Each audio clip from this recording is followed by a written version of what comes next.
2 is our text, verses 17 through 29. We're thinking about the topic of being insufficient. All of our human efforts are insufficient. Everything we try to do in our own works, it amounts to nothing. That's why we have to trust in God. So our objective thought is this: every Christian can recognize all of our human efforts are insufficient by considering these three statements. The three we're going to consider are, first of all, hypocrisy revealed, obedience required, and heart recognized. And we'll develop each of those from our text in Romans 2, starting in verse 17. Might make you think this way. Have you ever heard of a salesman that made 100% of every sale they represented? Have you ever heard of an athlete that hit every ball, or a quarterback that completed every pass? Before the NBA was recently suspended over this coronavirus circumstance, do you know what the best free throw percentage was in the NBA this year? Well, it happened to be near the end of the season before it was suspended. Brad Wanamaker of the Celtics shot at 92.5% of his free throws. He made those. Now, that's a remarkable percentage, but it's not perfect because nobody's perfect. Have you ever asked anybody, are you perfect? And had them respond, yes, yes, I am. It's not going to happen. Everybody understands we're insufficient. We're short of completely having perfection. And so that's what's required for salvation. And God has made a way for us to gain salvation without it being according to our own works, because we have to be perfect. And nobody is. So we rely on God and what he gave us. So let me just invite you to think of these thoughts from our text. In Romans 2, 17 to 24, I want to remind you of hypocrisy realized. The Jewish people were very, very proud of the fact that they were God's chosen people. They were the ones that had received the law. They were the ones that had received the prophets. And so the children of Israel became haughty, proud in their standing before God. In Romans chapter 2 and verse 1, which is outside of our text, but it kind of leads us into the transition of our text, it says, "Therefore thou art inexcusable, O man, whosoever thou art that judgest. For wherein thou judgest another, thou condemnest thyself. For thou art judgest, doest the same things." So we've already seen in the first couple of chapters that God has been presenting the idea that the Gentiles were guilty. They were insufficient. Now he's transitioning. He's proving that the Jewish people were insufficient too. And that's what our text reveals in verse 17, where it says, "Behold, thou art called a Jew, and restest in the law, and makest thy boast of God." The Jewish people had become so proud of the fact that they were God's chosen people that they had failed to do what God required of them. First of all, they didn't completely observe the law. In fact, our text deals with the fact that they made their boast in God because they were superior to everybody else. That's what they believed. And it got to the point where God had instructed them in the Old Testament that they were supposed to be a light to the Gentiles. But the Jewish people stopped doing that. They thought somehow it was a step down for them to even communicate the law and the prophets to people who were non-Jews. And what ended up happening was they started failing God by not telling others about what God had in store. And so in verses 19 and 20, it's really interesting how that Paul kind of lists that some of the Jews claimed their superiority this way. The phrases in those verses, you'll notice, they claim to be the guide of the blind. They were a light to them that are in darkness. They were instructors of the foolish. They were teachers of babes. They believed they were the form of knowledge and the truth of the law.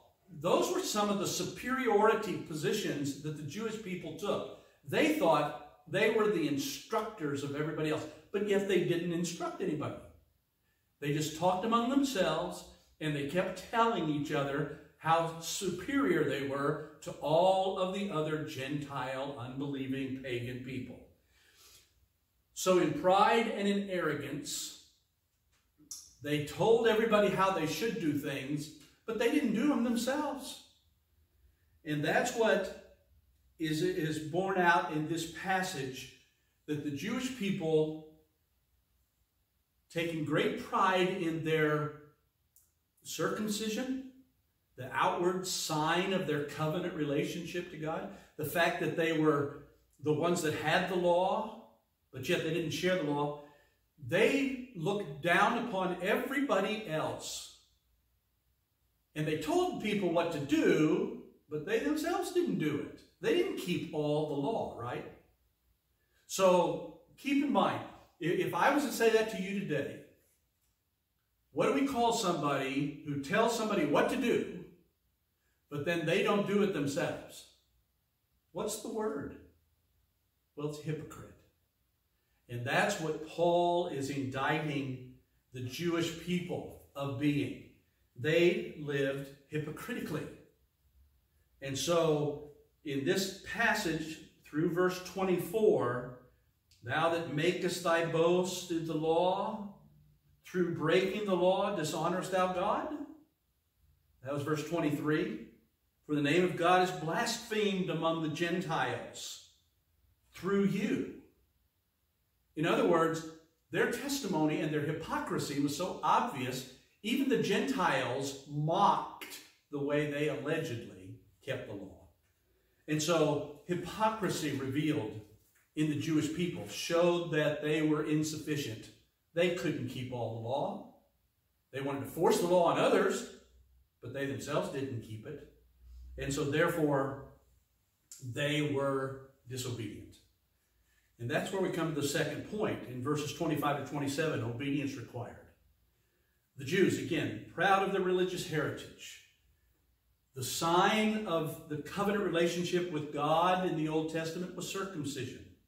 And so Paul introduces this concept of obedience, and he says that circumcision was to represent an inner allegiance to God. It wasn't just because there was some outward ritual. They were supposed to have an attitude of the heart as they lived in obedience to the law of God. So what Paul is saying in verses 25 to 27, if they were a Jew or if they were a Gentile, the real matter was not whether or not they were circumcised or uncircumcised. It wasn't an outward ritual sign. It was a matter of their obedience. Did they do what God required? Well, we've already seen that the Jews so often told people what to do, but they themselves didn't do those things. Well, they were being hypocrites. Now, Paul is chiding them for not living really in obedience. In verses 25 to 27, Paul's primary emphasis in these verses involved obedience to God.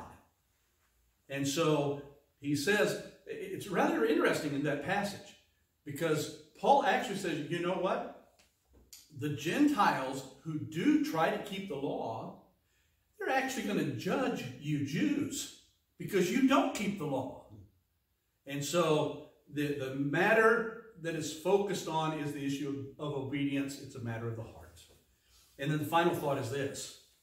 Again, getting back to that issue of the heart recognized. Verses 28, 29.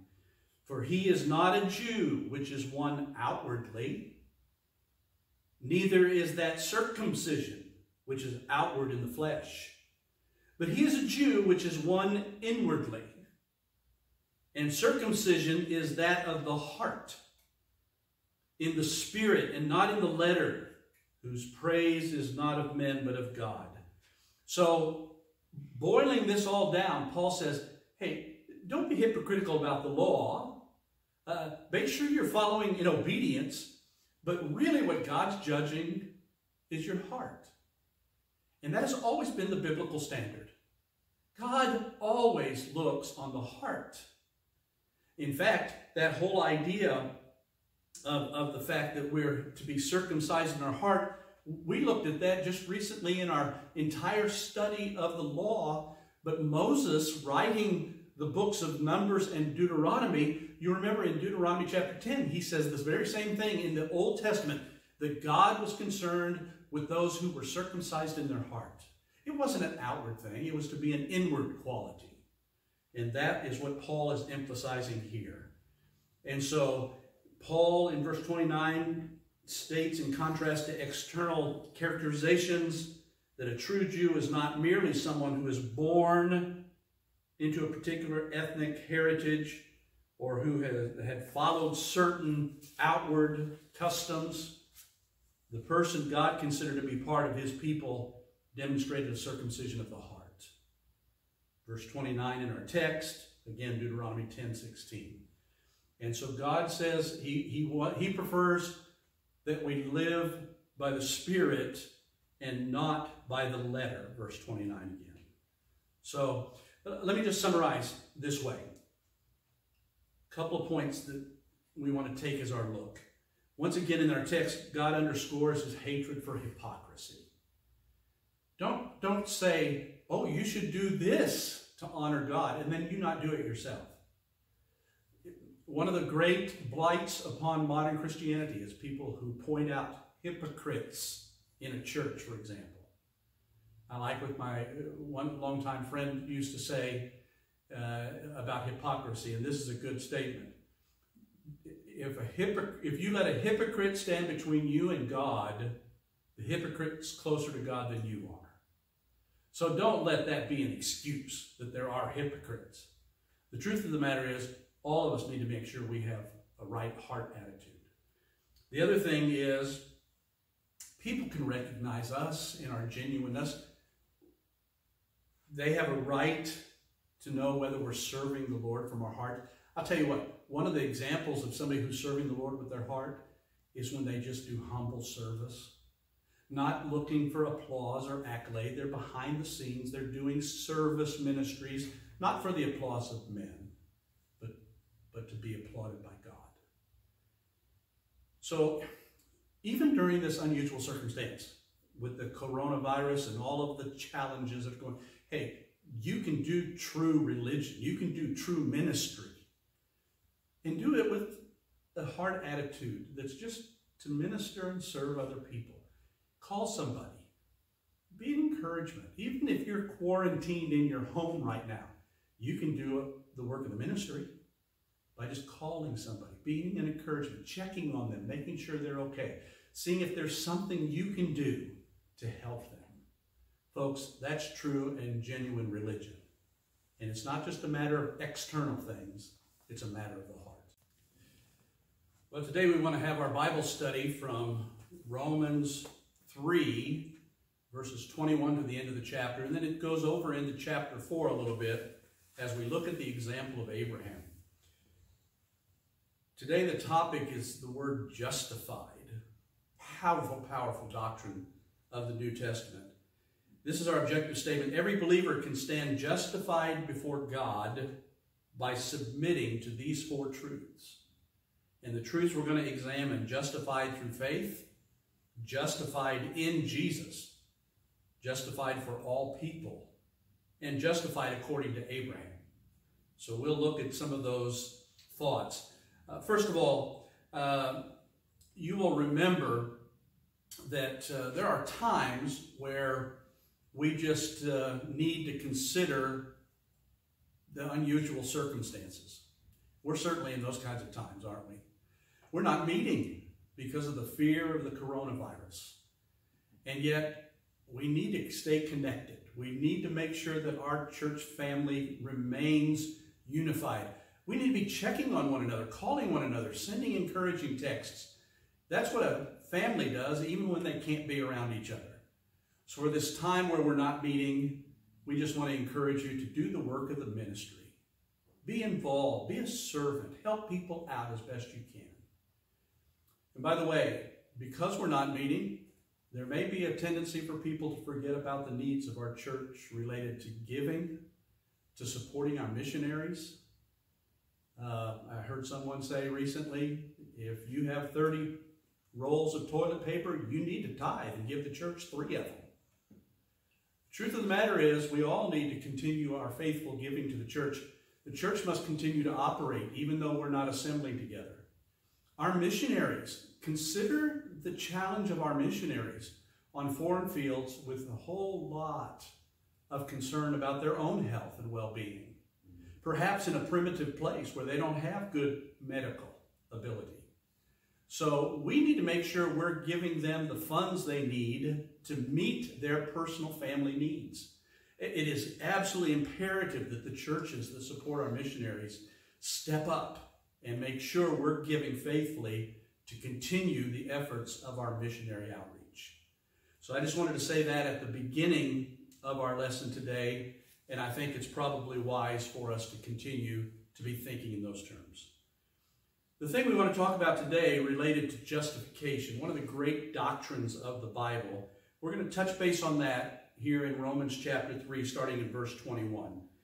But I want to talk about, first of all, this idea. We're justified through faith. This is a major doctrine. In fact, verse 21 starts with a transitional phrase when it says, but now.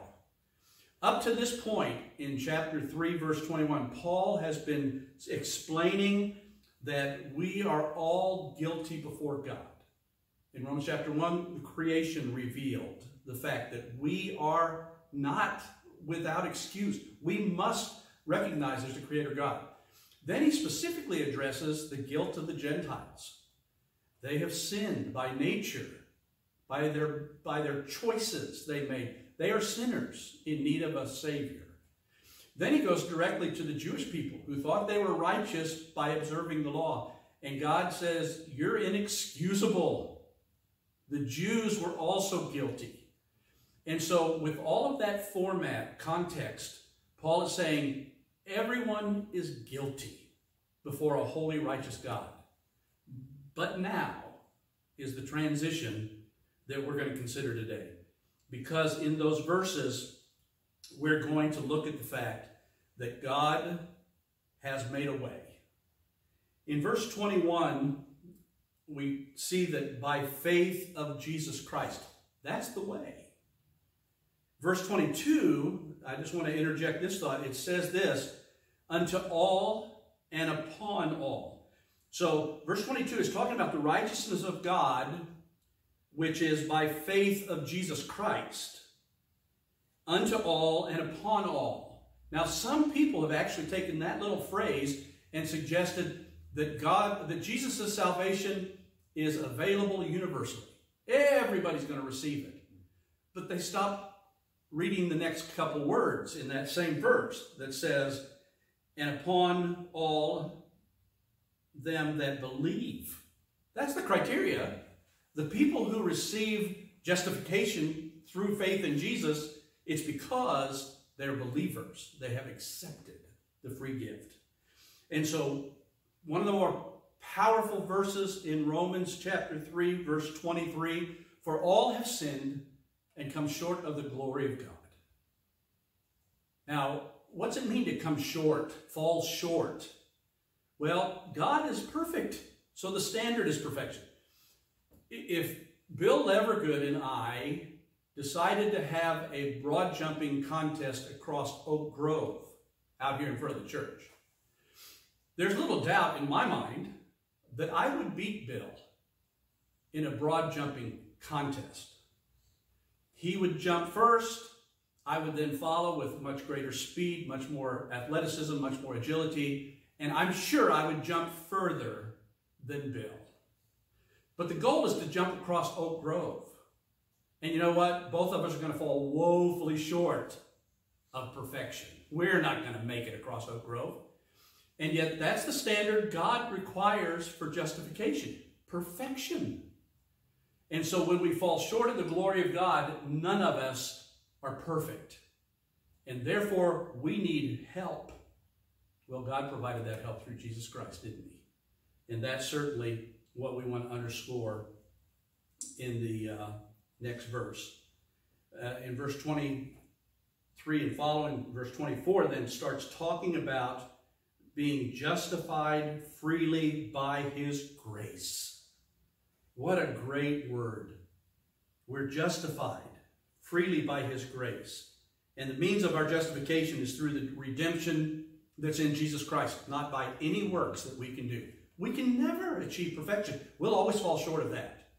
But God made a way through Jesus where he could substitute his perfection for our need. So that's the idea of this first point, that we are justified through faith. All right, then he immediately transitions in verses 25 to 26 that we're justified in Jesus. Now this is powerful. I want you to get these thoughts.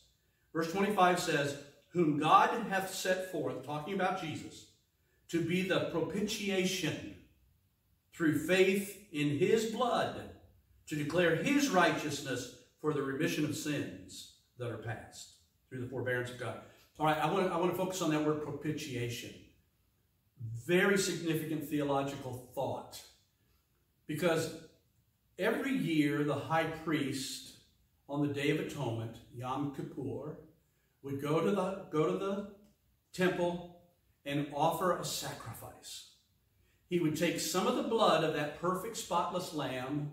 He would proceed to go into the Holy of Holies, or as the Jews call it, the holiest. And he would take some of that blood and he would sprinkle it upon the mercy seat. That covering, that's what it means to be a propitiation. The blood of that animal offered by the high priest on behalf of all the people would cover the sins of the nation in a symbolic way for an entire year. But when Jesus came, the propitiation that he provided, the blood that Jesus shed, that became the covering of sins on the mercy seat of God that would cover all sins for all time. Jesus the sacrifice once for all. That's when he offered the perfect sacrifice. We are justified in Jesus. It's because of his work, his blood, that we can enjoy the opportunity to go to God's heaven. How do we find this righteousness through Jesus? Well, again, it has nothing to do with our works. When we accept by grace through faith, we are declared righteous in him. Do you understand? We're declared righteous according to verse 26. That's a judicial act of a righteous judge who would hammer the gavel down and say, not guilty. And that is the position we stand in once we accept the righteousness of Christ into our life. Once his blood covers all of our sins and washes them away. We stand righteous before God, not in our works, but in the work of Jesus. And by accepting him by grace through faith, we have his righteousness imparted unto us. That's all God sees. And that's the act of Christ giving us justification. Once we're covered by that sin, once we're covered by that blood, our sins are washed away. And justified means just as if I had never sinned. That's our standing before God. Powerful, powerful thought. Verses 29 to really the end of the chapter, 31, once again, the offer is universal to everybody. The opportunity for salvation is available to all. Both Gentiles, Jews, we're all guilty before God. Therefore, the blood of Christ, the sacrifice Jesus made, the justification that he provided, that is available to all people.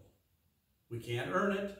We can't do anything that would make us stand perfect before God, except to stand in the perfection of Jesus' righteousness imparted to us as salvation. And then Paul transitions into chapter 4, verses 1 through 3, and he uses an example of Abraham. Now, why would he use Abraham? Well, it's very interesting. First of all, the Jewish people would have recognized Abraham as the father of their nation.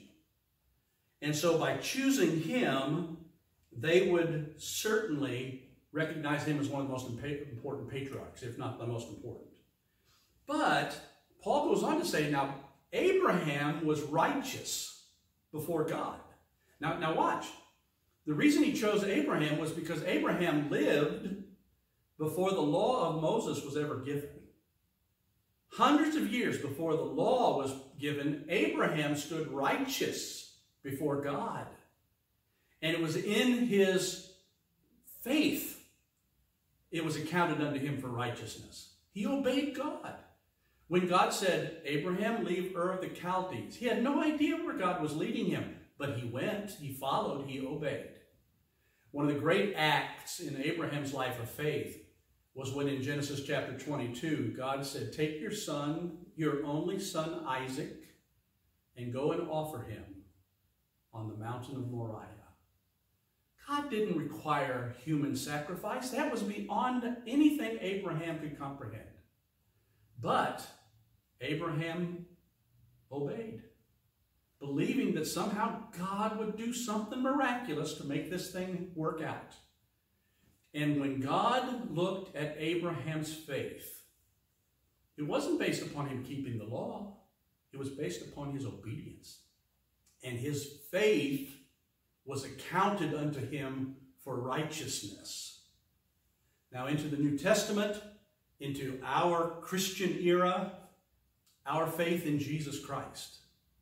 That is the obedient act that we follow. We trust Christ. And then he, because of his righteousness imparted to us, gives us eternal life. So my brothers and sisters, I know you'll enjoy this lesson as you teach it. Every believer can stand justified before God by submitting to the four truths that our lesson talks about. But revel in a couple of those marvelous words that we studied about. Jesus is our propitiation. He is our covering for sins. And then we stand in his righteousness, not in our own. The other word is justified. Just as if I had never sinned. What a precious promise.